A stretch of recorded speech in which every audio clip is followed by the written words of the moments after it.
Hello everyone, आप सभी लोगों का स्वागत है टीचिंग परीक्षा के आज के इस वीडियो में, जिसके अंदर में फ्रेंड्स बीपीएससी टीआरई 4.0 के लिए जो हमारी एक विशेष श्रृंखला चल रही है उसको हम लोग एक कदम आगे बढ़ाएंगे।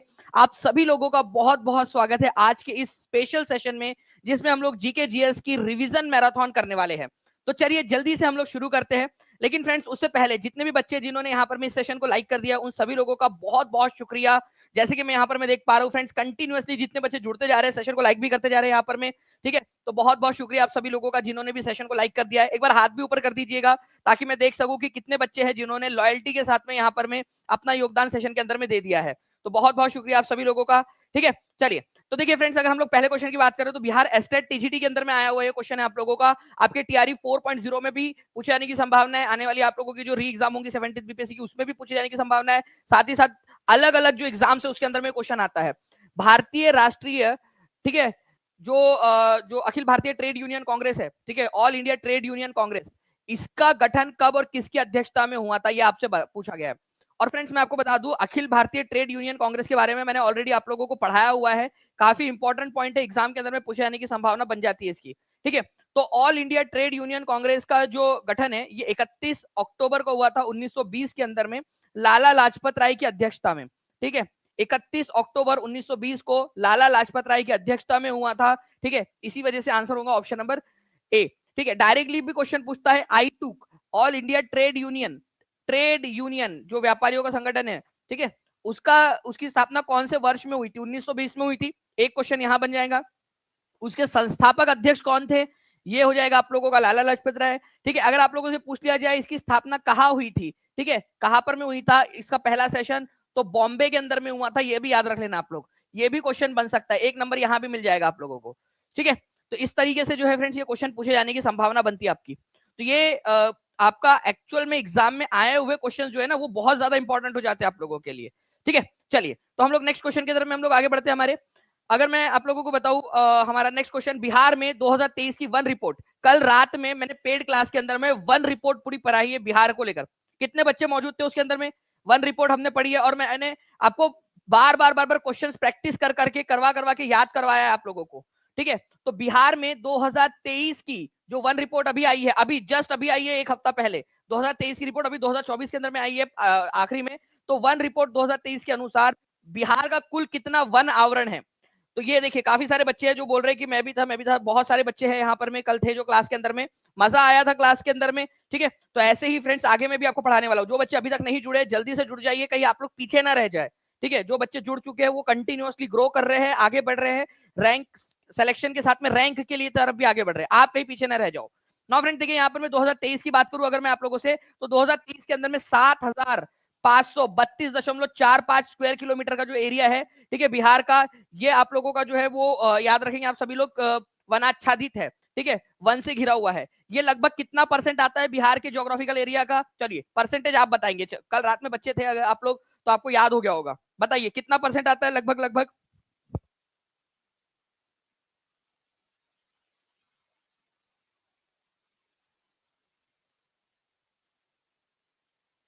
तो बताइए कितना परसेंट था यहाँ पर में, जल्दी जल्दी से। तो यहाँ पर में लगभग जो है फ्रेंड्स 8% था, ये याद रखना है आप लोगों ने, कल हमने देखा था। ठीक है, अप्रोक्सीमेटली 8%। नेक्स्ट क्वेश्चन की तरफ में आगे बढ़ते हैं हम लोग। ये देखिए फ्रेंड्स, आप लोगों को कल मैंने ये पूरा का पूरा पढ़ाया था, ये आप देख सकते हो। ये कल हमारी जो है ये नॉलेज कैप्सूल कल वाली क्लास, पेड क्लास हमारी, ठीक है, उसके अंदर में हम लोगों ने पढ़ा है। जो बच्चा क्लास के अंदर में रहेगा, ठीक है, वो फायदे में रहेगा। ये मैं आपको बता रहा हूँ, हर वह चीज जो आपके लिए इंपॉर्टेंट है वो चीज आपको पढ़ाई जा रही है क्लास के अंदर में। पेड क्लास का वीडियो आप लोग देख सकते हो, कल रात का ही है। ठीक है, नेक्स्ट क्वेश्चन की तरफ में आगे बढ़ते हैं फ्रेंड्स। निम्नलिखित में से कौन सा युग्म गलत या गलत सुमेलित है, ये बताना है आप लोगों ने, जल्दी बताइए।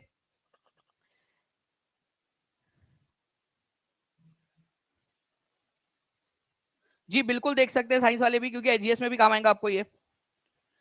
देखिए सारे ही बच्चों के लिए इंपॉर्टेंट है ये। सूची एक में व्यक्तित्व और उनके निकनेम दिए गए हैं आप लोगों के। श्री कृष्ण सिंह बिहार केसरी, अनुग्रह नारायण सिन्हा बिहार विभूति, जयप्रकाश नारायण राष्ट्र कवि, और रामधारी सिंह दिनकर लोक नायक। ठीक है, more than one of the above, none of the above. Answer क्या होगा? जल्दी जल्दी से हर एक बच्चा कमेंट के अंदर में आंसर करेगा इसका।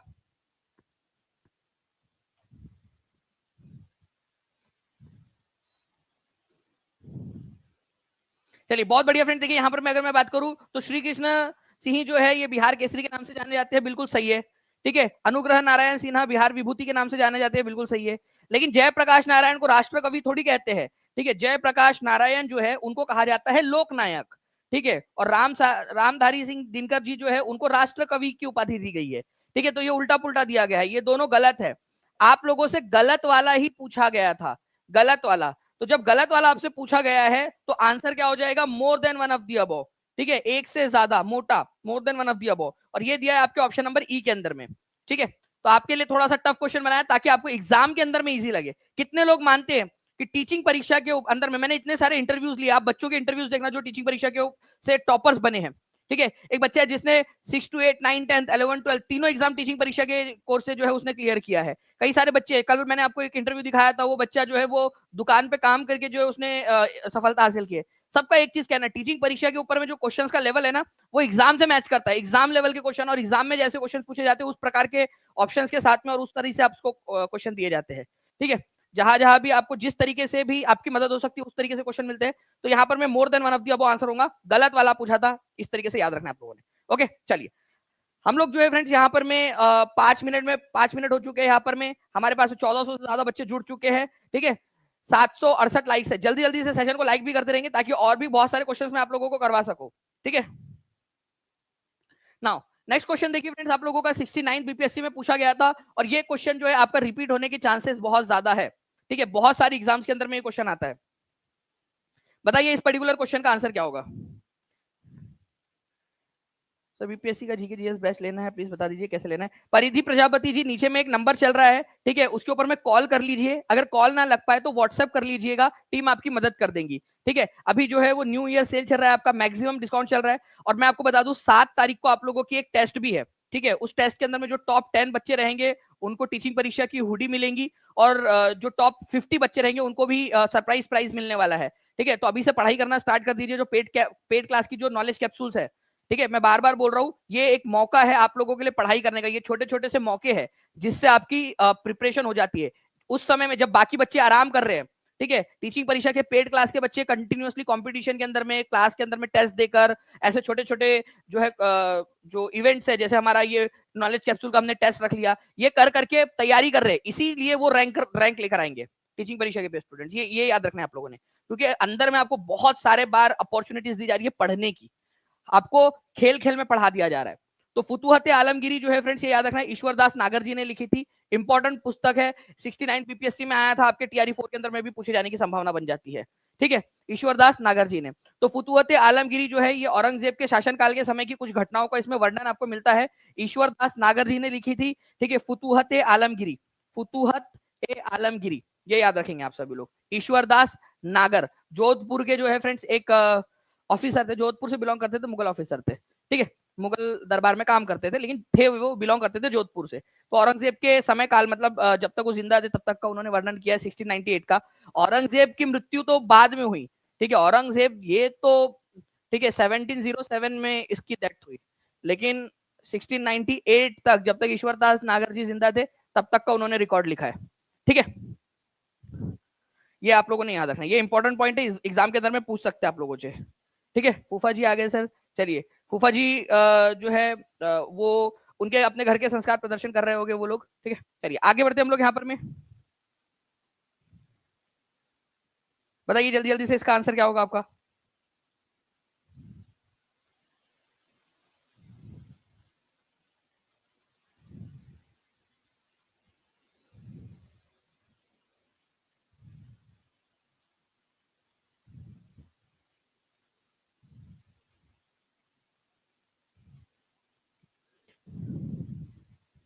देखिए अगर हम लोग बात करेंगे फ्रेंड्स इस यहाँ पर मैं इस पर्टिकुलर क्वेश्चन की, ठीक है, तो यहाँ पर मैं आप लोग देखिए कि निम्नलिखित में से भारतीय राष्ट्रीय कांग्रेस के किस अधिवेशन में पहली बार मौलिक अधिकारों से संबंधित प्रस्ताव पारित किए गए थे। ठीक है,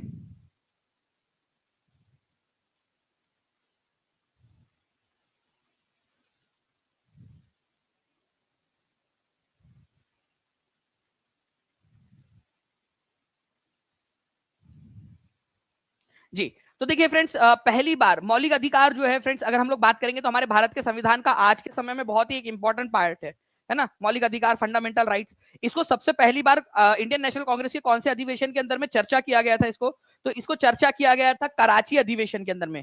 ठीक है, कराची अधिवेशन के अध्यक्ष कौन थे, बहुत ही इंपॉर्टेंट क्वेश्चन है, DSSB के अंदर में आया था ये क्वेश्चन। ठीक है, कराची अधिवेशन के अध्यक्ष कौन थे, तो हमारे थे, ठीक है, सरदार वल्लभ भाई पटेल, सरदार वल्लभ भाई पटेल।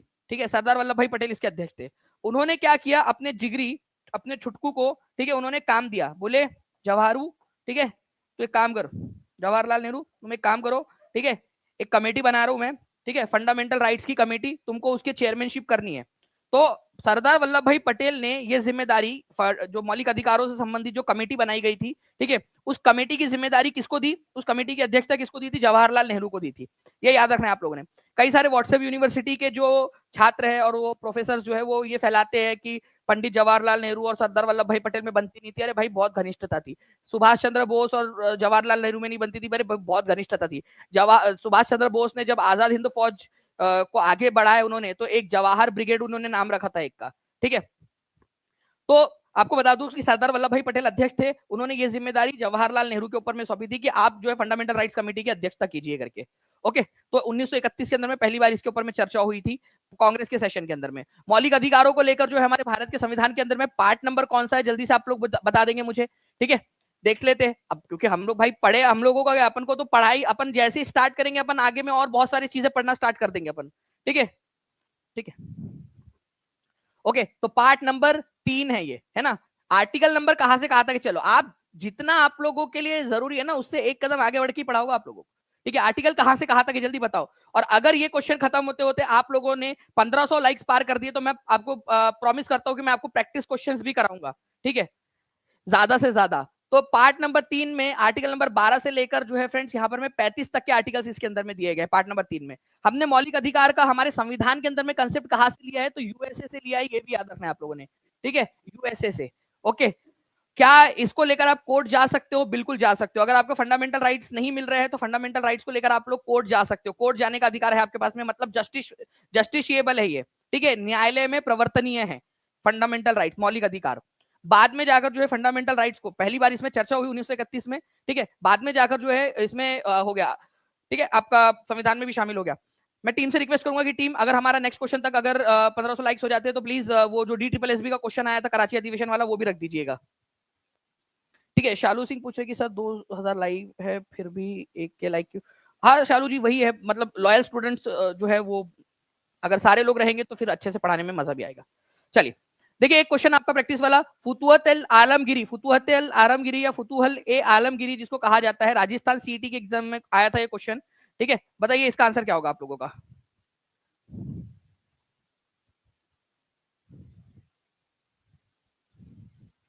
जल्दी बताइए,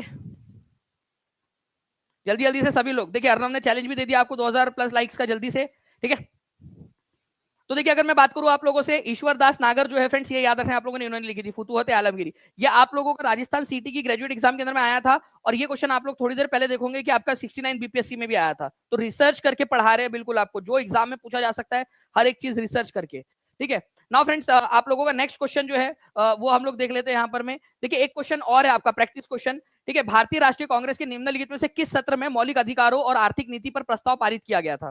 ठीक है, ये सीडीएस के अंदर में आया था क्वेश्चन। ठीक है, सीडीएस के अंदर में मौलिक अधिकारों और आर्थिक नीति पर प्रस्ताव कब पारित किया गया था, कौन से सेशन में। तो मौलिक अधिकार, ठीक है, अभी आपको बताया कि कौन सा वाला अधिवेशन था जिसके अंदर में पास किया गया था, जवाहरलाल नेहरू उस समिति के, ठीक है, जो मौलिक अधिकार और आर्थिक नीति को लेकर जो समिति बनी थी उसके अध्यक्ष थे।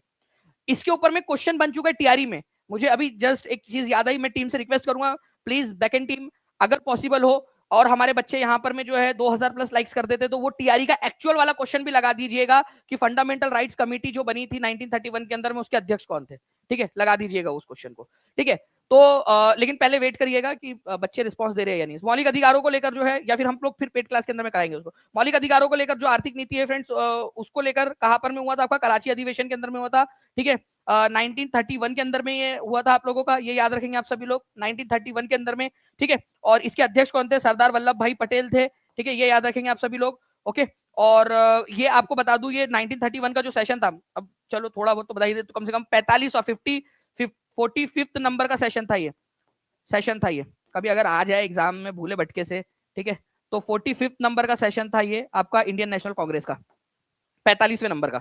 ये भी क्वेश्चन बन सकता है आप लोगों से, ठीक है। चलिए नाउ फ्रेंड नेक्स्ट देखिए, ये क्वेश्चन कल रात में हमने इसको देखा था कि 2013 से लेकर 2023 तक कितने लोगों को याद है, कल रात में जितने बच्चे थे पेड क्लास के अंदर में आपके, वो बताएंगे मुझे कि क्या ये क्वेश्चन आपको मैंने याद करवाया था कि नहीं करवाया था। 2013 से 2023 तक स्पेशली बताया था आपको मैंने कि भाई इसको याद रखना, ये क्वेश्चन बनेगा आपका एग्जाम में 2013 से 2023 तक, ठीक है। आपका एक डिकेड के अंदर में मतलब 10 साल के अंदर में बिहार के वन आवरण में शुद्ध वृद्धि कितनी देखी गई, ठीक है, कितनी शुद्ध वृद्धि देखी गई, कितना जो है फॉरेस्ट कवर इंक्रीज हुआ है, नेट फॉरेस्ट कवर इंक्रीज हुआ है। देखिए बच्चे आंसर भी करते जा रहे हैं, ओके बहुत बढ़िया।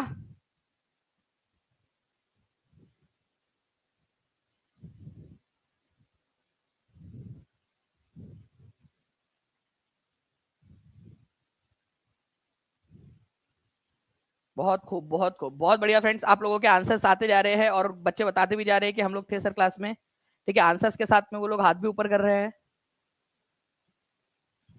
चलिए आपको याद हो गया, ये सुनकर मुझे, ये जानकर मुझे बहुत ज्यादा खुशी हुई है, ठीक है। ये देखिए यहाँ पर मैं सौरभ जायसवाल ने लिख भी दिया है, ठीक है, हाथ भी ऊपर कर दिया है, बहुत बढ़िया। देखिए अगर मैं बताऊं आप लोगों से फ्रेंड्स, तो 2013 से 2023 के बीच में 10 साल में 248.90 स्क्वायर किलोमीटर का जो वन एरिया है वो इंक्रीज हुआ है बिहार के अंदर में। ये डायरेक्ट क्वेश्चन पूछेगा। एक मैंने पॉइंट और बताया था आप लोगों को, 2021 से लेकर 2023 में मतलब इन 2 सालों में कितना बड़ा है, तो अप्रोक्सीमेटली आप लोगों को याद है फ्रेंड्स 129 स्क्वायर किलोमीटर बड़ा है, ठीक है। ये भी हम लोगों ने देखा था अप्रोक्सीमेटली, ठीक है, 129 स्क्वायर किलोमीटर है ना, ये भी हम लोगों ने देखा हुआ है कल रात के अंदर में। तो अप्रोक्स वाला आप लोग याद रख सकते हो उसको, 2021 से 2023 तक का आपका, ओके। नाउ नेक्स्ट क्वेश्चन की तरफ में हम लोग आगे बढ़ते हैं फ्रेंड्स, ये हम लोगों ने पूरा कल पढ़ा ही है पूरा, ओके। बिहार शिक्षक भर्ती टीआरई 3.0 के अंदर में आया हुआ क्वेश्चन आपका, ठीक है। आपको बताना है व्हाट डज डेमोक्रेसी मीन, इनमें से बताइए डेमोक्रेसी का मतलब क्या होता है।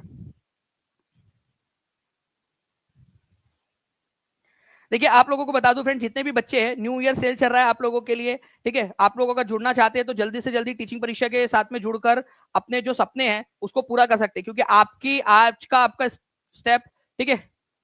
टीचर बनने से पहले ही टीचर वाली फीलिंग आने लगती है सर। चलिए विश्व प्रताप जी सुल्तानपुर से कॉन्ग्रेचुलेशन, बहुत अच्छी बात है, ऐसे ही फीलिंग आनी चाहिए और ऐसे ही अगर आप करते रहोगे, ठीक है, तो मुझे यकीन है कि बहुत अच्छे टीचर बनोगे आप।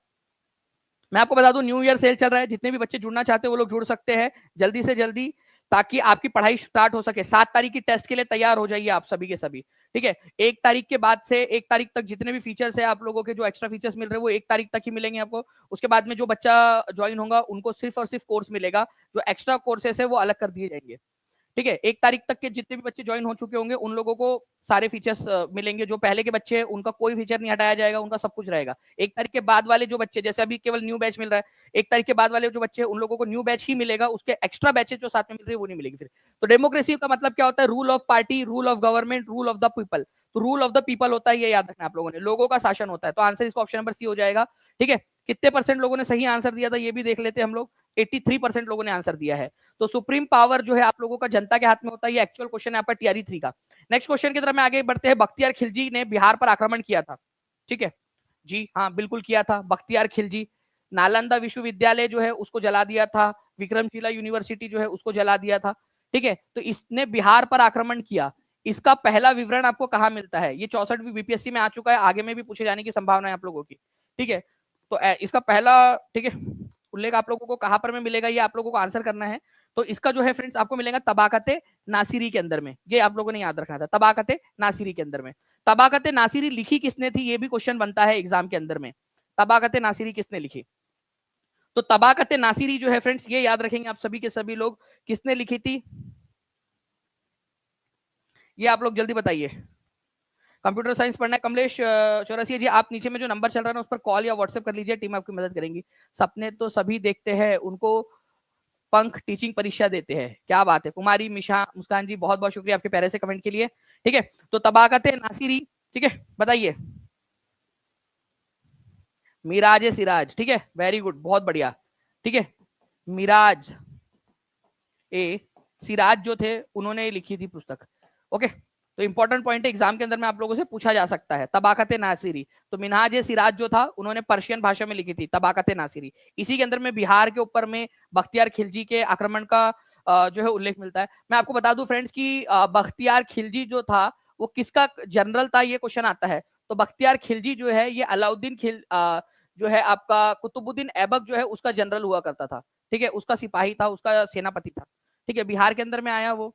उसके बाद में जो है उसने नालंदा, विक्रमशिला और उदंतपुरी जो थी उसके ऊपर में आग लगा दी। बख्तियारपुर नाम से उसने एक शहर भी बसाया था। ठीक है, बिहार शरीफ के अंदर में जो है उसकी मजार है, वो बिहार में ही मरा। ठीक है, क्यों? क्योंकि एक अली मर्दान करके एक व्यक्ति था, उसने उसकी हत्या कर दी थी, अली मर्दान ने। तो बिहार शरीफ के अंदर में उसकी उसकी कब्र जो है वो बख्तियार खिलजी की बिहार में ही है, बिहार शरीफ के अंदर में। उसके बाद में तबाकत नासिरी के अंदर में इसका उल्लेख भी मिला है आप लोगों को, फारसी भाषा में लिखी थी ये पुस्तक। ओके, चलिए नाउ नेक्स्ट क्वेश्चन की तरफ में आगे बढ़ते हैं friends. In which year did the second battle of Tarai take place between Mohammad Ghori and Prithviraj Chauhan? Exam में आया हुआ क्वेश्चन। सर जीके जीएस की क्लास लेना चाहते कैसे ले? निकिता कुमारी जी, आपको नीचे में जो नंबर चल रहा है ना, उस नंबर पर कॉल या व्हाट्सएप कर दीजिए, या फिर मैं एक तरीका और बताता हूँ आपको। ठीक है, आपको एक तरीका बताता हूँ मैं। ठीक है, बहुत ही सिंपल सा तरीका है। अगर आप इसको फॉलो करोगे तो बहुत आसानी से, ठीक है, जल्दी से आप अपनी पढ़ाई शुरू कर सकते हो। देखिए, ये आपका क्लास चल रहा है।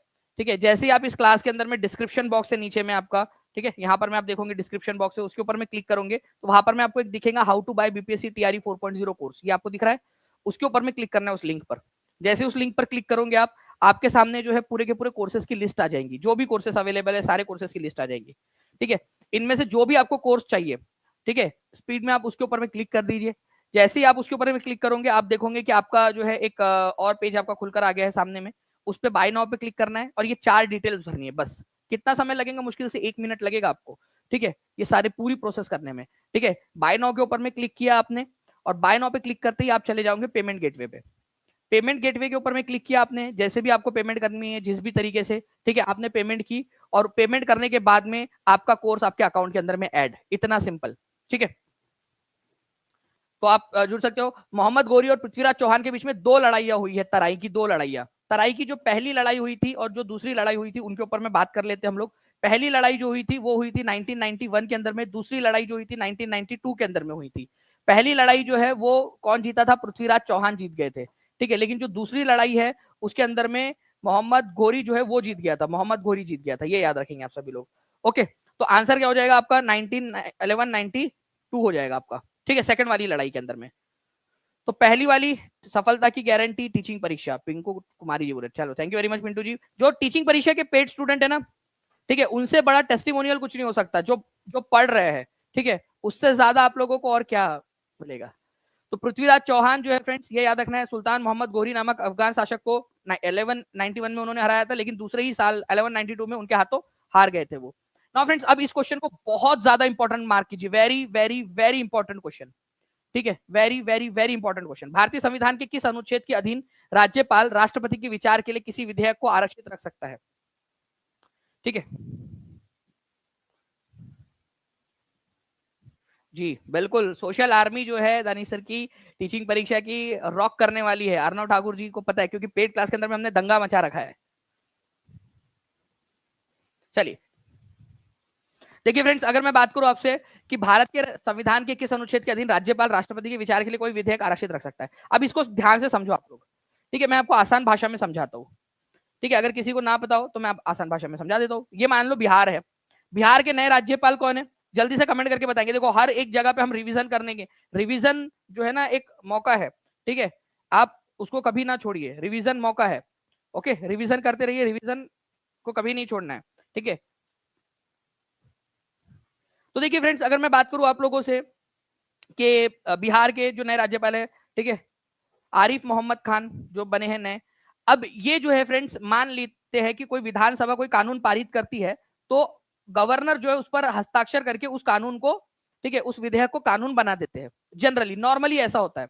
लेकिन अगर मान लो कि कोई बहुत ऐसा कानून बन गया है जो सेंट्रल गवर्नमेंट को दिखाना जरूरी है या राष्ट्रपति को दिखाना जरूरी है, ठीक है, ऐसी सिचुएशन के अंदर में क्या होता है कि जो गवर्नर होते हैं वो बोलते हैं मैं इस पछड़े में नहीं पढ़ूंगा, मैं जो है अभी इसके ऊपर में कोई हाँ या ना मैं नहीं बोल रहा, मैं ये विधेयक भेजूंगा राष्ट्रपति को।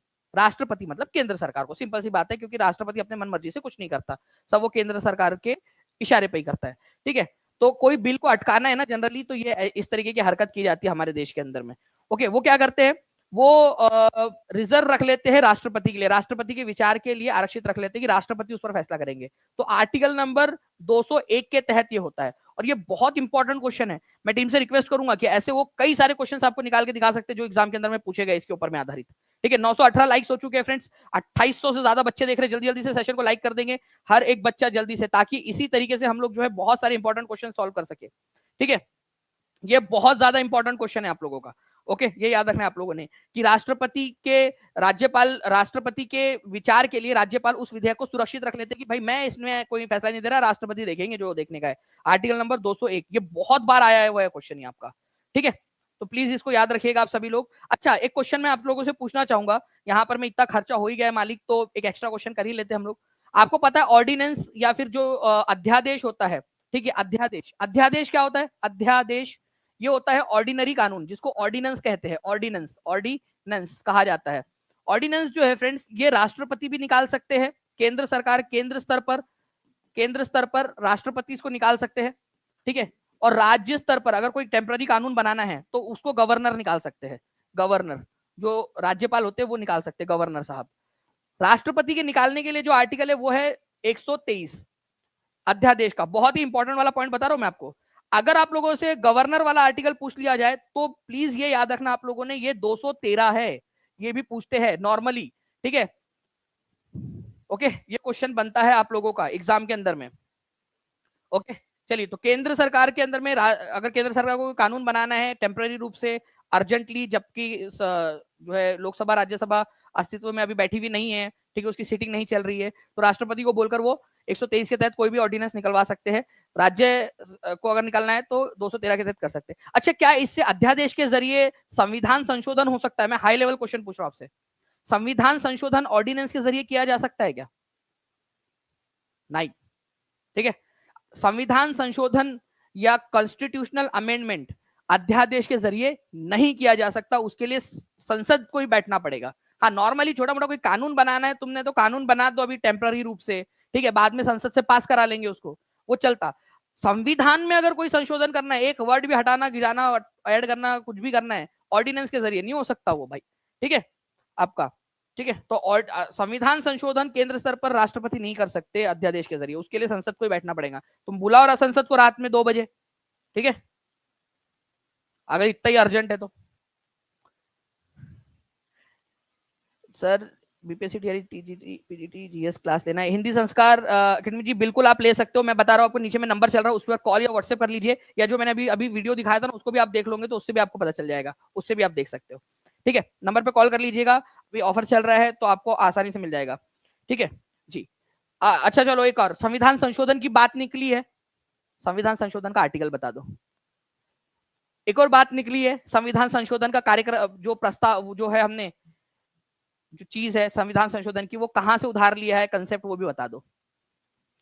संविधान संशोधन की बात निकली है तो संविधान संशोधन अभी अभी जो आप लोगों का जो है friends, one nation one election जो संविधान संशोधन का विधेयक आया है, वो कौन से नंबर का विधेयक है ये आप लोग बता दो।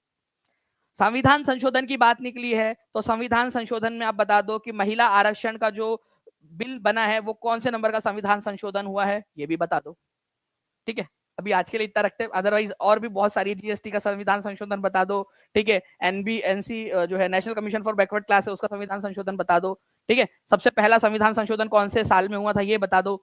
Who organise the counter petition of enlightened Hindus who were the supporters of burning rite of sati. ठीक है, बताइए जल्दी जल्दी से। देखिए किसने जागरूक, ये सारे क्वेश्चंस मैं आपको करवाऊंगा अगर आप अच्छे से पढ़ोगे तो। ठीक है, और ये मैं जो है बहुत जल्दी आपको बता दूं, मैं पेड क्लास में सपनों वाली क्लास फिर से स्टार्ट करने वाला हूं। जितने भी बच्चे हैं, ठीक है, पेड क्लास के, उनके लिए गुड न्यूज, सपनों वाली क्लास आपकी जल्द ही बहुत जल्दी स्टार्ट होने वाली है। क्योंकि मैंने जितने भी इंटरव्यूज लिए अभी टीआरई 3 के बच्चों के, उनको बहुत पसंद थी। मतलब जितने भी टॉपर्स थे उन लोगों ने मतलब ये कहा है कि सर सपनों वाली क्लास, कल भी आपने देखा होगा कि सपनों वाली क्लास का वो फैन था। ठीक है, अताउल्ला जो थे कल हमारे, ठीक है, वो जिन्होंने शॉप पर बैठकर कहा अपनी एग्जाम क्लियर की है, सपनों वाली क्लास, तो कॉन्ग्रेचुलेशन। एक बार हाथ ऊपर कर देंगे जितने भी पेड वाले स्टूडेंट्स हैं। ठीक है, अगर आपको ये अनाउंसमेंट पसंद आई है तो जल्दी स्टार्ट होंगे आपकी। ठीक है, किसने जागरूक हिंदुओं के विरुद्ध याचना का आयोजन किया जो सती जलाने के पक्षधर थे? तो जागरूक हिंदू, ठीक है, जो सती जलाने के पक्षधर थे उनके विरुद्ध याचना की, मतलब उनके खिलाफ आंदोलन चलाया। तो राजा राममोहन रॉय थे। राजा राममोहन रॉय सती प्रथा के बहुत ज्यादा खिलाफ थे, ये याद रखना है आप लोगों ने, ठीक है। और सती प्रथा के खिलाफ जो है इन्होंने क्या किया, कुछ एविडेंस दिए। और एविडेंस क्या दिए उन्होंने? यस सर, सपना वाली क्लास ने टीआरई 1 2 3 में धमाल मचाया है, बिल्कुल लड़ रहा हूँ जी। और अभी और टीआरई 4 के अंदर में तो कमाल ही कर देंगे। ओके, तो राजा राममोहन रॉय जो है फ्रेंड्स, ये याद रखना है आप लोगों ने, इन्होंने क्या किया था, इन्होंने जो है सती प्रथा के खिलाफ, ठीक है, एविडेंस किस तरह से दिए, उन्होंने पुराने वाले जो धर्म ग्रंथ थे वो निकाल के लाए। पुराने वाले धर्म ग्रंथ निकाल के लाए। देखो, धर्म ग्रंथ के अंदर में तो कहीं लिखा ही नहीं है कि सती को जो जिसका पति मर जाए उसको जला देना है, ठीक है। उन्होंने अंग्रेजों को दिखाया, देख बेंटिक क्या, ठीक है, कहा लिखा है इधर में कि सती महिला के जलाने के ऊपर में? बेंटिक क्या बोला, लॉर्ड विलियम बेंटिक बोला बात तो सही है बिड़ू, ठीक है, अपन इधर में तो कहीं ऐसा लिखे लिखे लिखे रही नहीं है, कैसा करने का फिर? तो उन्होंने समझाया, देख भाई मैं देखो बता रहा हूं, एक जिंदा स्त्री को जला देना, ठीक है, एक अगरबत्ती लेकर आऊं मैं, तेरे को चटका लगाऊ, तेरे को चटका लगाऊ सफेद सफेद तेरे हाथ के ऊपर में, तेरे को कितना दर्द होगा, ठीक है। तो सोच कि एक व्यक्ति मर गया, ठीक है, उसकी पत्नी अभी जिंदा है, उसको उसके साथ में जल जाए तो उसको सोच कितना दर्द होगा। वो बोला यार बात तो सही है भाई, ठीक है, बात तो तुम्हारी सही है, कैसा करने का? तो फिर उसने उसने उस दिन बात कही, उसकी अंतरात्मा जाग गई, लॉर्ड विलियम बेंटिक की। अब सुनना जो मैं कह रहा हूं उस पर क्वेश्चन बना है कि अगर मैं इस सती प्रथा को रोकने के लिए, कानून बनाने के लिए अगर एक दिन भी देरी करता हूं, कौन कह रहा है ये? Lord William Bentinck. इस पर क्वेश्चन आया था कि ये किसने कहा था, ठीक है, उसकी अंतरात्मा जाग गई विलियम बेंटिक की। उसने कहा कि अगर मैं इस कानून को बनाने में अगर एक दिन भी देरी करता हूं तो मुझे नहीं पता कि मैं भगवान को क्या मुंह दिखाऊंगा कि क्यों मैंने ये एक दिन की देरी की। और उसने जो है 1829 के अंदर में सती प्रथा जो जो प्रतिबंधन जो एक्ट है उसको लेकर आया, सती प्रथा को पाबंदी लगा दी भारत के अंदर में, ठीक है। तो लॉर्ड विलियम बेंटिक ने राजा राममोहन रॉय के बोलने के ऊपर में, राजा राममोहन रॉय ने मस्त तरीके से उनको समझाया था, ठीक है। चलिए, तो 1829 के अंदर में, ठीक है, ये याद रखना है आप लोगों ने, सती प्रथा को बैन कर दिया गया था। लॉर्ड विलियम बेंटिक उस समय में गवर्नर जनरल थे बिहार के, बंगाल के। नाउ फ्रेंड देखिए कौन से सिख गुरु थे जिनको औरंगजेब ने जो है वो डेथ दे दी थी। वैसे 2 सिख गुरु हुए हैं, ठीक है, आप लोगों ने याद रखना है, जिनको मौत की सजा दी गई है मुगलों के द्वारा। दोनों के दोनों आपको पता होने चाहिए। कौन से 2 सिख गुरु थे जिनको मुगलों के द्वारा मृत्यु दंड दिया गया? दंड तो नहीं बोल सकते मतलब, लेकिन मृत्यु के घाट उतार दिया गया।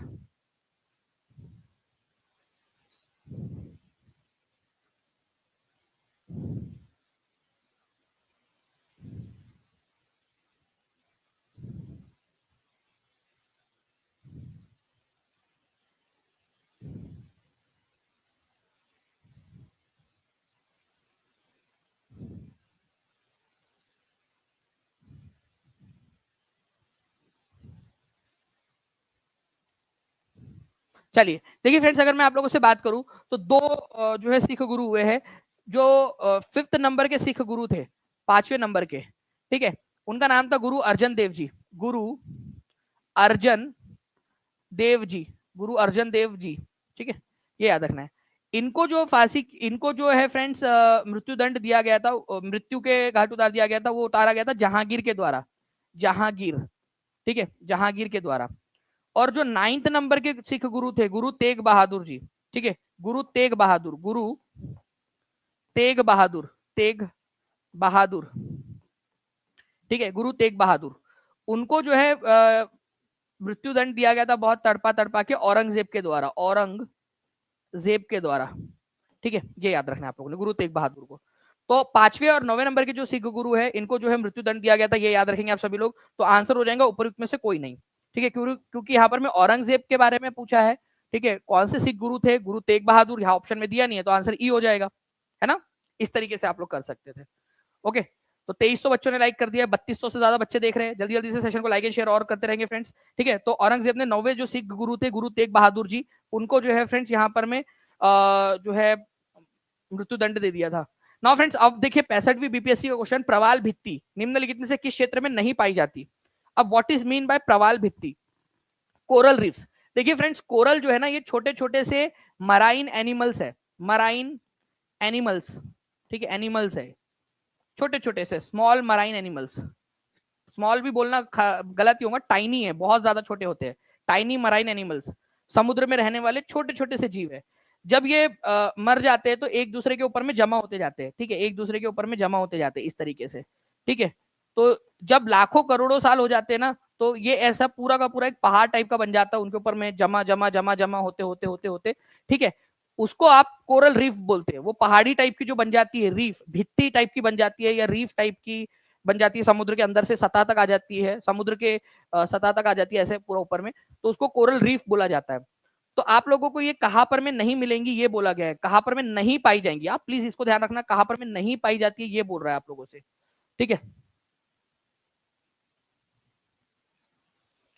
ओके, प्रवाल भित्तिया। तो देखिए फ्रेंड्स, पवा जो है आप लोगों का, ये आप लोगों को इंडिया और श्रीलंका के बीच में, इंडिया श्रीलंका के बीच में जो जगह है, ठीक है, आपका मन्नार की खाड़ी, वहां पर में आप लोगों को मिल जाएंगी। कच्छ की खाड़ी जो है वहां पर में आपको मिल जाएंगी गुजरात के अंदर में, ठीक है, गुजरात के अंदर में, ठीक है। अंडमान लक्षद्वीप और मिनी द्वीप के बीच में मिल जाएंगी, क्योंकि लक्षद्वीप में भी और अंडमान निकोबार द्वीप समूह में भी मिलती है ये, ठीक है। खंबात की खाड़ी में नहीं मिलती।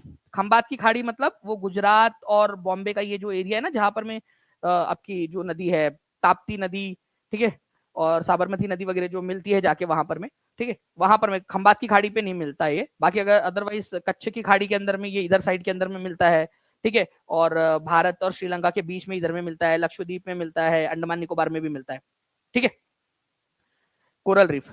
तो ए जो है फ्रेंड्स आप लोगों ने याद रखना है, खंबात की खाड़ी के अंदर में नहीं मिलता, ठीक है, आपका कोरल रीफ। और ये क्वेश्चन आपका 65 बीपीएससी में आया था, डायरेक्टली रिपीट होने के चांसेस आप लोगों के बन जाते हैं, ठीक है, डायरेक्टली। ओके, खंबात की खाड़ी, कैम्बे की खाड़ी मतलब वही खंबात की खाड़ी का ही नाम है, कैम्बे मतलब खंबात की खाड़ी, गुजरात के अंदर में। ओके, चलो नाउ फ्रेंड नेक्स्ट है, निम्नलिखित में से किस क्षेत्र में प्रवाल भित्तियां नहीं पाई जाती? सीडीएस के अंदर में आया हुआ क्वेश्चन, लो कर लो बात। अब इस क्वेश्चन के लिए तो हर एक बच्चे का सेशन को लाइक करना बनता है, अगर आप चाहते हो कि ऐसे ही आपको हम रिसर्च करके आपको पढ़ा दे, ठीक है। और टीचिंग परीक्षा के अंदर में जो सपनों वाली क्लास आप लोगों की स्टार्ट होने वाली है जल्दी, उसके अंदर में तो इससे भी ज्यादा जो है हाई लेवल का हम लोग जो है दंगा मचाने वाले अभी उसमें, क्योंकि टॉपर्स का जो है फीडबैक है कि सर हमें बहुत ज्यादा मदद मिली है, और रात में सर क्लास चलती थी तो मजा आता था, उसको रिवाइज भी हम लोग करते थे, आप पूरे प्रीवियस ईयर क्वेश्चन जो भी जो है अलग अलग एग्जाम्स में पूछे गए क्वेश्चंस जो बन सकते वो करा दिया, उसी में से क्वेश्चंस बने, तो बिल्कुल मैं करवा दूंगा आपको सारे के सारे। सर आप बहुत अच्छा पढ़ाते हैं, थैंक यू, टीआरई 4 में जैसे जो आप बोलोगे वो करूंगी मैं। चलो परिधि प्रजापति जी, बस अच्छे से पढ़ना है, जो पढ़ा रहा हूँ उसको बहुत अच्छे से रिवाइज करते रहना है, ठीक है, मैं बिल्कुल आपको कराऊंगा। कैप्सूल खा के एनर्जी आई, क्लास में धमाल मचाई, अब सपनों वाली क्लास लगाई, मेरे पंखों में उड़ान आई, थैंक यू दानी सर, टीचिंग परीक्षा ऑल टीचर्स। चलिए क्या बात है, ज्योति सिंह जी ने देखिए यही कविता बना दी, ठीक है, बहुत बढ़िया। तो प्रवाल भित्तियां कहाँ नहीं पाई जाती भाई? खंबात की खाड़ी में नहीं पाई जाती, कैम्बे के अंदर में। सीडीएस का क्वेश्चन है आपका, आर्मी उर्मी वाले भी बन सकते हो आप लोग, ठीक है। चलिए, और जो बच्चे टीचिंग परीक्षा के साथ में जुड़ना चाहते हैं, मैं बता दूं नीचे में नंबर चल रहा है, उस नंबर पर कॉल कर लीजिए या व्हाट्सएप कर लीजिए, या टीचिंग परीक्षा एप्लीकेशन डायरेक्टली डाउनलोड करके वहां से भी आप कर सकते हो, ठीक है। भारत का कौन सा बंदरगाह पालघाट दर्रे द्वारा आंतरिक क्षेत्र से जुड़ा है? ठीक है, पहली बात तो पालघाट दर्रा कहां पर में है? ये हमारा दक्षिण भारत, ठीक है। यहाँ पर में जो है आपका, अगर मैं बात करूं तो पश्चिमी घाट है, ये पश्चिमी घाट है, पश्चिमी घाट, ठीक है, पश्चिमी घाट। पश्चिमी घाट के अंदर में, ठीक है, ये केरल और, ठीक है, ये केरल और इसको जोड़ने वाला, केरल और तमिलनाडु को जोड़ने वाला जो घाट है उसको पाल घाट बोला जाता है, पाल घाट दर्रा, केरल और तमिलनाडु को जोड़ता है, ये याद रखना है आप लोगों ने, ठीक है, केरला और तमिलनाडु को जोड़ता है, ठीक है। मारमा गांव जो है ये आप लोगों का गोवा में है, तो गोवा और तमिलनाडु के अंदर में ये आने का तो सवाल ही पैदा नहीं होता, ठीक है। न्यू मैंगलोर, मैंगलोर जो है कर्नाटक के अंदर में है, ठीक है, मैंगलोर कर्नाटक में है, मारमा गांव गोवा में है, ठीक है। चेन्नई इधर साइड के अंदर में आप लोगों का, ठीक है। किसको जोड़ता होगा आप लोग बताइए जल्दी से, कोशिश करो, कोशिश कोशिश करोगे तो मुझे लगता है कर लोगे आप। चेन्नई जो है आप लोगों का ये इधर साइड में, आपका चेन्नई इधर साइड के अंदर में, तो चेन्नई का भी सवाल नहीं उठता। ओके, तो यहाँ पर मैं आ जाती भाई बात कोच्चिन की, कोच्चिन बंदरगाह को जोड़ता है, ठीक है, कोच्चिन को, ठीक है। तो कोच्चिन यहाँ से पास में है पालघाट बंदरगाह के, तो कोच्चिन बंदरगाह को जोड़ता है ये, कोच्चिन बंदरगाह को, ये इंपॉर्टेंट पॉइंट है आप लोगों का, ठीक है। इस तरीके से आप लोगों ने करना था, ये डीप डाउन जाकर सोचना था। ठीक है जी, खेलो और पढ़ो, चलो अच्छी बात है, खेल खेल में पढ़ाई हो जानी चाहिए। तो A is the correct answer question. तो पालघाट दर्रा कौन से दो राज्यों को जोड़ता है, जल्दी से बताओ, ये क्वेश्चन बन सकता है आप लोगों का। पालघाट दर्रा कौन कौन से, ठीक है, दो घाटों को जोड़ता है। चलिए, तो आप देख सकते हो पालघाट दर्रा केरल और तमिलनाडु को जोड़ता है। ठीक है, ये यहाँ पर मैं पालघाट दर्रा पश्चिमी घाट के अंदर में, सपनों वाली क्लास के अंदर में मैं सारे के सारे दर्रे और इस पर जितने भी क्वेश्चंस पूछे गए वो सारे भी करवाने वाला हूँ आपको। बिहार विधानसभा में अनुसूचित जाति के उम्मीदवारों के लिए कितनी सीटें आरक्षित है। ठीक है, उम्मीद अनुसूचित जाति के, ठीक है, अनुसूचित जाति मतलब होता है आप लोगों का एससी, ठीक है, और अनुसूचित जनजाति का मतलब होता है एसटी। तो एससी के लिए कितनी सीटें रिजर्व्ड है। तो आपको ये एक चीज याद रखनी है फ्रेंड्स कि बिहार विधानसभा के अंदर में 243 सीट्स है, जिसमें से 38 सीटें जो है वो एससी के लिए रिजर्व्ड है और 2 सीटें जो है वो एसटी के लिए रिजर्व्ड है। ये 38 सीटें शेड्यूल कास्ट के लिए, ठीक है, अनुसूचित जाति के लिए। तो आंसर इसका ऑप्शन नंबर ए होगा आपका। ठीक है, अगर अनुसूचित जाति प्लस अनुसूचित जनजाति बोलता तो आंसर कितना होता, अनुसूचित जाति और जनजाति दोनों अगर पूछ लेता तो आंसर कितना होता, 40 होता। तो क्वेश्चन थोड़ा सा ध्यान से पढ़ना आप लोग। ठीक है, चलिए, तो बिहार के अंदर में टोटल 243 सीट्स है। ठीक है, 38 सीट और 2। अच्छा, एक चीज और है, मैंने अभी आप लोगों को बिहार के अंदर में जो है, ओके, आप लोगों को बिहार जीके वाली जो क्लास थी आप लोगों की पेड क्लास के अंदर में मैंने आप लोगों को पढ़ाया था कि बिहार और झारखंड जब अलग हुए, तो जब बिहार और झारखंड अलग हुए तो उस समय बिहार के अंदर में कितने जिले थे अलग होने से पहले। अगर वो क्वेश्चन आ जाए आप लोगों से तो क्या आप बता पाओगे उसको, बिहार और झारखंड के जस्ट अलग होने से पहले कितने जिले थे। तो बिहार और झारखंड कौन से साल में कौन सी तारीख को अलग हुए। तो बिहार और झारखंड जब एक ही थे राज्य, ठीक है, झारखंड एक ही थे, तो इसमें 55 जिले हुआ करते थे, 55। बिहार को मिले थे 37, ठीक है, और झारखंड को मिले थे 18। ठीक है, इस तरीके से डिवाइड हुआ था ये। अभी बिहार के अंदर में 38 जिले हैं, तो 38 जिले होने के लिए जो +1 एक जिला किया गया वो है अरवल। ठीक है, अरवल, ये याद रखना आप लोगों ने 2001 के अंदर में, ये मैंने पढ़ाया है आपको पेड क्लास के अंदर में। ठीक है, और झारखंड के अंदर में अभी कितने जिले हैं, झारखंड में अब 18 से बढ़कर 24 जिले हो चुके हैं, ये भी याद रखना है आप लोगों ने। ठीक है, तो इससे रिलेटेड और भी जो भी क्वेश्चंस बन सकते हैं वो सारे के सारे पॉइंट्स भी मैं आप लोगों को कराऊंगा। ठीक है, जो भी बच्चे जुड़े हुए हैं वो इन सारे क्वेश्चंस का आंसर करते रहेंगे। इसके अलावा जो है आप लोगों को मैं बता दूं, कुछ क्वेश्चंस और है जो मैं आप लोगों से पूछना चाहता हूं। ठीक है, जो बच्चा स्टार्टिंग से देख रहा है वो इन क्वेश्चंस के आंसर कर पाएगा। मुझे बताइए कि all India trade union Congress की स्थापना कब हुई थी, ट्रेड यूनियन कांग्रेस की स्थापना कब कहा हुई थी, इसके पहले अध्यक्ष कौन थे। ओके, इसके बाद में जो है फ्रेंड्स आप लोग मुझे बता दीजिए जल्दी से कि जो भी बच्चे पेड क्लास में थे उन लोगों को पता होगा कि बिहार का, देखिए बिहार का वन क्षेत्र, वन क्षेत्र, ठीक है, वन क्षेत्र टोटल ज्योग्राफिकल एरिया का कितना परसेंट है। ठीक है, कितना परसेंटेज है, परसेंटेज बताना है आपने, परसेंटेज अप्रोक्सीमेटली। ठीक है, अप्रोक्सीमेटली कितना परसेंट है, कल ही रात में हम लोगों ने पढ़ा हुआ है, जल्दी से ये भी आंसर आप लोग कमेंट के अंदर में करते जाओगे। और जिन बच्चों ने चैनल को सब्सक्राइब नहीं किया चैनल को सब्सक्राइब जरूर कर लीजिएगा। और जो बच्चे टीचिंग परीक्षा के साथ में जुड़ना चाहते हैं, आप लोगों के पास में सुनहरा मौका है, न्यू ईयर सेल के अवसर पर आप लोग जुड़ सकते हो। जो भी अपने दोस्त है, अपने भाई है, अपने कजिन है, ठीक है, जहां भी आप इनको शेयर करना है, आप लोगों ने उनको बताना है, आप उनको भी बता सकते हो। क्योंकि जब जितने भी बच्चे जो सेलेक्ट हुए वो वही कहते कि सर मुझे मेरे फ्रेंड ने सजेस्ट किया था, मेरे भाई ने सजेस्ट किया था, मेरे बहन ने सजेस्ट किया था, तो वो आपके लिए जो है वो रहेंगे आपके लिए। ठीक है, थैंकफुल रहेंगे। तो ये एक जो पॉइंट है आप लोगों का, ये आप लोग बता दोगे मुझे।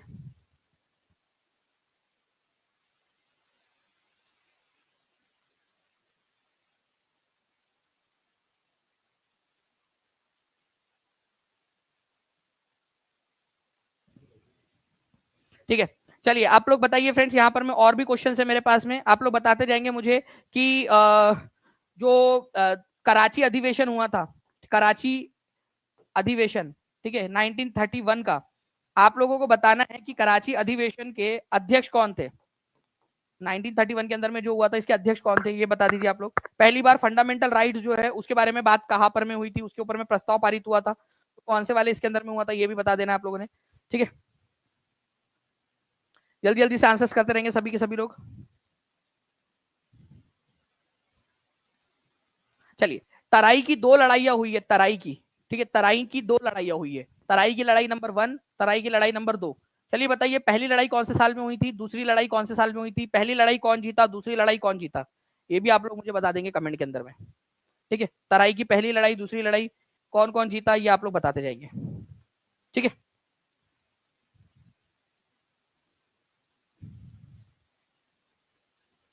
चलिए मुझे बताइए कि अगर, ठीक है, राज्यपाल को कोई अध्यादेश जारी करना है, राज्यपाल को, ठीक है, अध्यादेश, अध्यादेश जो है जारी करना है उसने, तो अध्यादेश जारी करने के लिए कौन सा आर्टिकल है, आर्टिकल कौन सा है? आप मुझे बताएंगे कि अगर हमारे भारत के अंदर में संविधान संशोधन करना है, ठीक है, अमेंडमेंट करना है, constitutional amendment, constitutional amendment, amendment करना है अगर, तो कॉन्स्टिट्यूशनल अमेंडमेंट करने के लिए कौन सा आर्टिकल है, कॉन्स्टिट्यूशनल अमेंडमेंट करने के लिए कौन सा आर्टिकल है? मैं आपको बता दूं फ्रेंड्स, आज 5 बजे भी आप लोगों की एक मैराथन होने वाली है, तो 5 बजे भी जरूर जुड़िएगा आप लोग। एक लाइव मॉक टेस्ट है 5 बजे वाले में, तो जितने भी बच्चे हैं वो सभी के सभी बच्चे 5 बजे का अलार्म भी लगा के रख लीजिए आप सभी के लोग। ठीक है, 5 बजे आपका महा मैराथन होने वाला है। ठीक है, 5 बजे वाली क्लास का पूरा रिवीजन अब तक जितना भी पढ़ाया है, ठीक है, तो 5 बजे वाली क्लास के अंदर में भी जरूर जुड़िएगा आप सभी के सभी लोग। आज बहुत इंपॉर्टेंट क्लास है, आपको बहुत मजा आएंगी। ठीक है, question answer question answer question answer speed में हम लोग करेंगे उसके अंदर में। ठीक है,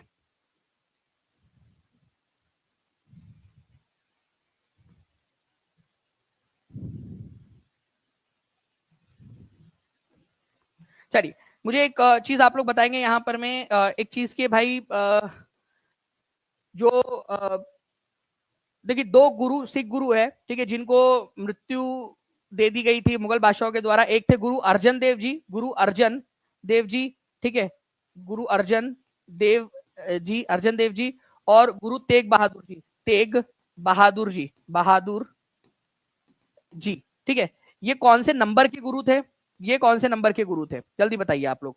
इनको किसने मृत्यु दंड दिया था, इनको किसने मृत्यु दंड दिया था, ये भी बता देंगे। कौन मुगल बादशाह था वो उस समय का?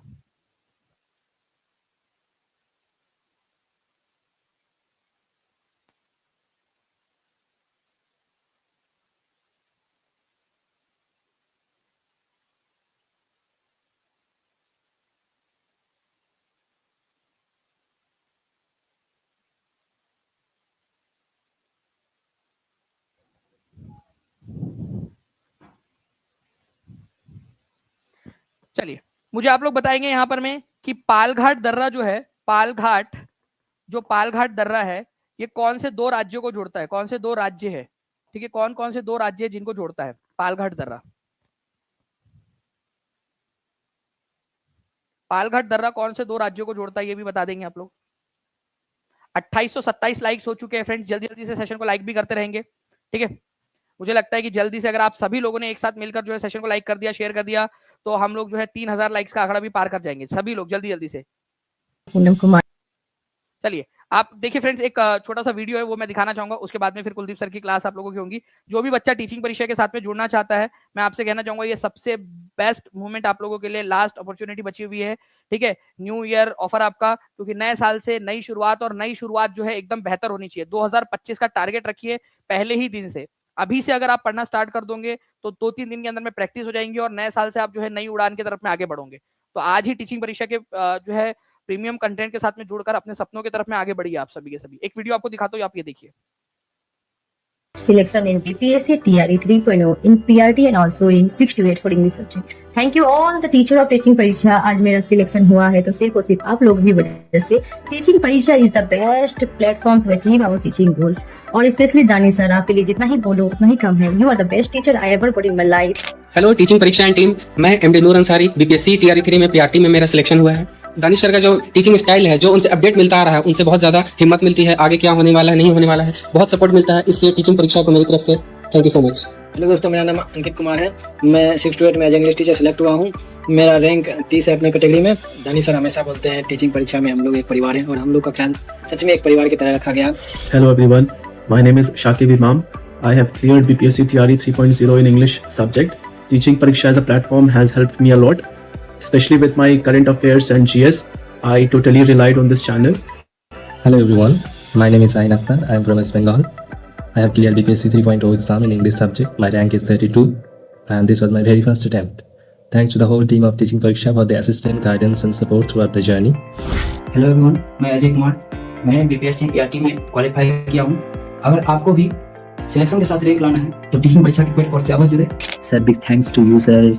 I have been selected in BPSC TRE 3.0 in PRT Urdu sir. Personally मैं सर आप मेरे आइडियल, क्योंकि सर आप ना बहुत सेल्फलेस पर्सन हो। मेरे प्यारे दानिश सर, आपका मैं दिल से शुक्रिया अदा करना चाहती हूँ। सिर्फ और सिर्फ आपके वजह से और टीचिंग परीक्षा की वजह से आज मैं फर्स्ट अटेम्प्ट में ही 6 to 8 हिंदी सब्जेक्ट से टीचर बन गई। मेरा नाम नुसरत आरा है। मैंने बीपीएससी टीआरई 3.0 का एग्ज़ाम दिया था और वो एग्ज़ाम मैंने क्लियर किया। इस एग्ज़ाम को क्लियर करने में टीचिंग परीक्षा ने मेरी बहुत हेल्प की है, बहुत। मतलब वहाँ से मैंने जो पढ़ाई की वो मुझे एग्ज़ाम टाइम में बहुत हेल्प हुआ उस पढ़ाई से। और specially Danish sir and Kuldeep sir, इन लोगों के जो पढ़ाने का जो मेथड है वो बहुत अच्छा है। मतलब इतने अच्छे से दिमाग में सारी बातें सेट हो जाती हैं ना कि आप भूल ही नहीं पाओगे उन सब चीज़ों को। और वो हिट करेंगे, आप एग्ज़ाम जब दोगे एग्ज़ाम टाइम पे वो चीज़ें आपको हिट करेंगे कि हाँ ये मैंने कहीं पढ़ा था। हेलो फ्रेंड, मेरा नाम राहुल है और मेरा बीपीएससी टीआरई 3 में चयन हो गया है। टीचिंग परीक्षा पे ज़बरदस्त कंटेंट के साथ मैंने तैयारी की और टीचिंग परीक्षा पे पढ़ाई के साथ कंटेंट के साथ साथ प्रैक्टिस करने का भी मौका मिलता था। जिस टॉपिक पढ़ो तुरंत उसका प्रैक्टिस करो। मेरा नाम मौसम कुमार है और मैं बिहार के सीतापुर जिले से बिलोंग करता हूँ। आज हमारे घर में इतनी बड़ी खुशी हासिल हुआ है, इतनी बड़ी खुशी हासिल हुआ है जिसका मैं बयान नहीं कर सकता हूँ। और वो भी हुआ है हमारे भाग्य विधाता दानिश सर की वजह से। टीचिंग परीक्षा ऐप है जिसपे मैं यूट्यूब पे भी पढ़ता था और मैं ऐप पे भी पढ़ता था। पढ़ाई करके आज हम उस मकाम पे पहुंच गए।